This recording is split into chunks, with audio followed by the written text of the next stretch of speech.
Baik, jadi di sini saya akan membahas mengenai resveratrol, di mana di sini jurnal utama yang saya ambil itu dari jurnal Molecules yang udah terakreditasi Q1. Nah, di sini merupakan struktur dari resveratrol atau yang disingkat dengan RSP. Nah, di mana RSP ini dia itu terdiri dari dua cincin hidroksibenzena dan masing-masing dengan karakteristik fenolik yang diikat bersama melalui penghubung etilena. Nah, ini ada tiga gugus hidroksi, di mana yang ini merupakan gugus fenol dan ini ada dua gugus hidroksi.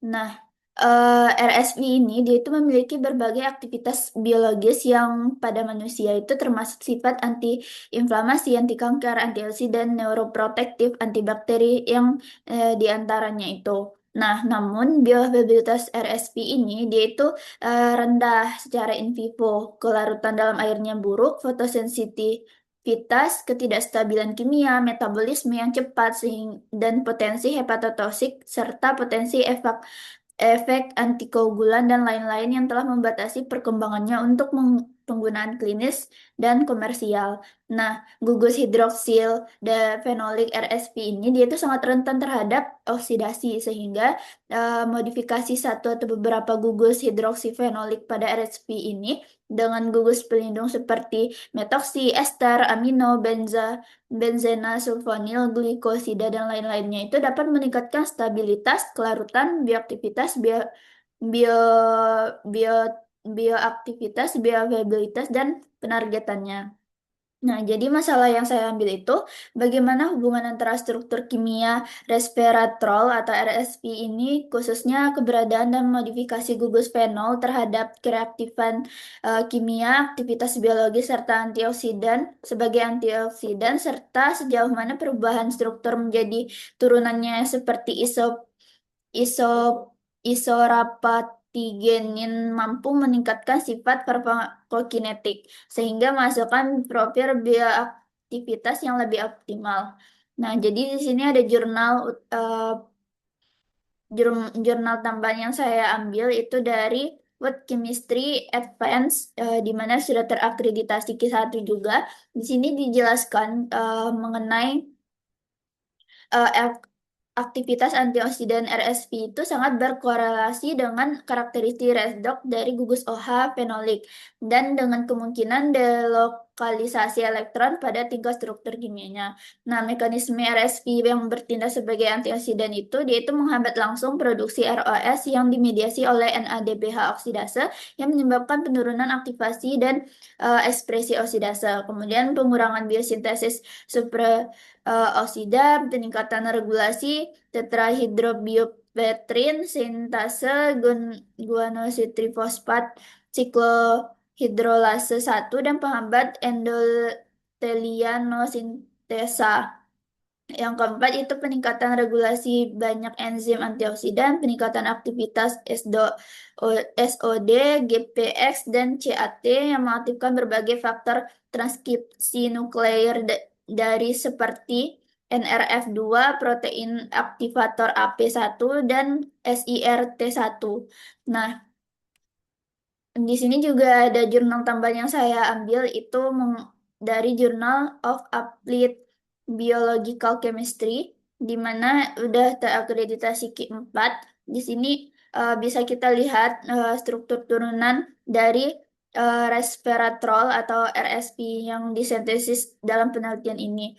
Nah, di mana di sini ada 4 metosresveratrol di mana ini berubah gugus fenolnya itu berubah gugus OH pada fenolnya itu berubah menjadi OCH3 gugus metoksi.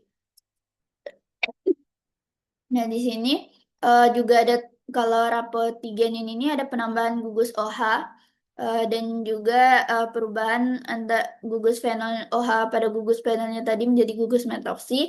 Di sini isorapotigenin itu dia ada penambahan gugus metil pada gugus fenolnya. Nah, efek antiinflamasi resveratrol ini dia itu dianggap sebagai salah satu strategi terapi potensial untuk mengobati berbagai penyakit kronis seperti kanker, diabetes, gangguan neurodegeneratif, dan kardiovaskular.